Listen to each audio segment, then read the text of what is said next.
Pierre, welcome into my car. So what do you think of the conclusion that Johnston made about the inquiry and any links he has with the Trudeau Foundation?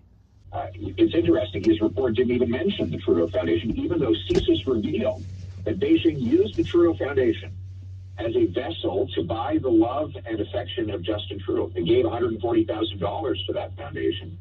And they did so, according to an intercepted phone call, because they thought that would win them the favor and the good fortune of the Prime Minister. And they believed that they could get Trudeau to act in Beijing's interest against Canada's interest if they gave money to that organization. Now, David Johnston did not even report on that fact because, of course, he's a member, or has been up until a few weeks ago, a member of the Trudeau Foundation. He is obviously biased. He's doing this to protect the Prime Minister. He needs to resign today and allow for a full public and independent inquiry. Yeah, I'm not sure that's going to happen, though. Some people have been asking, why don't you get your security clearance and go and look at these papers yourself? First of all, I've already had a security clearance to get into cabinet. I am a former minister in the Harper government.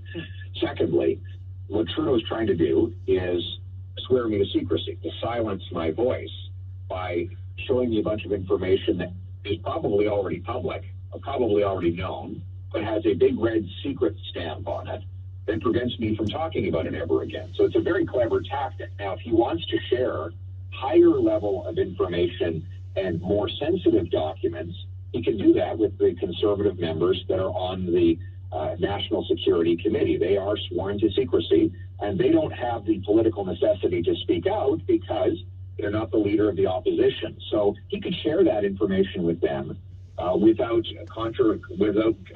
silencing opposition leaders. I'm not going to be shut up. I'm going to speak up because this is the national security of our country. This is the control of our democracy. My purpose is to bring it home to our people. So, Pierre, when I look at my comments, I have people on there really wanting answers to what's going on. What are you going to do about it? Are you going to shut down Parliament?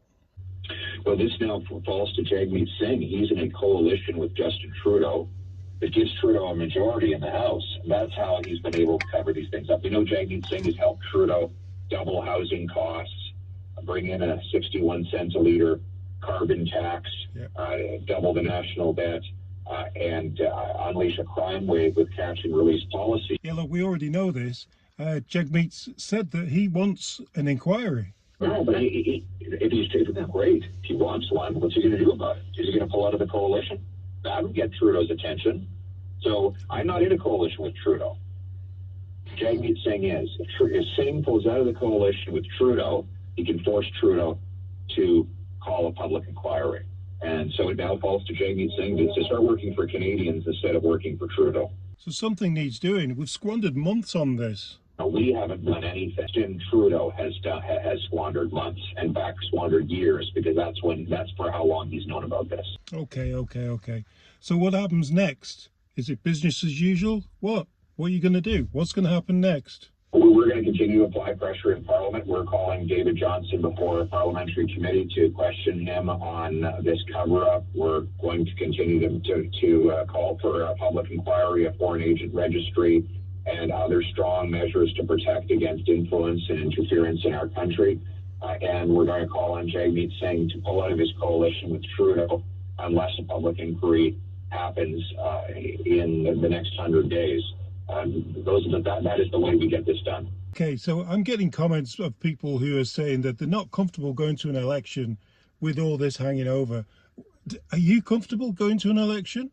Well, the worry is that Trudeau wants the interference to continue in another election because he benefited from it in the prior two elections.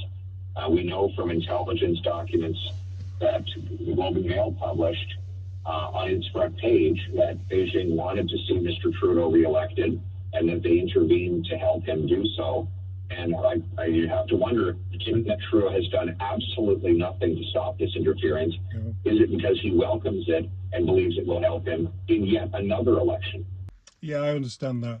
Okay, so what is the number one issue that you're aiming at if you get into power? We need to bring home lower prices by canceling the Trudeau-Singh plan for a 61 cent a liter carbon tax.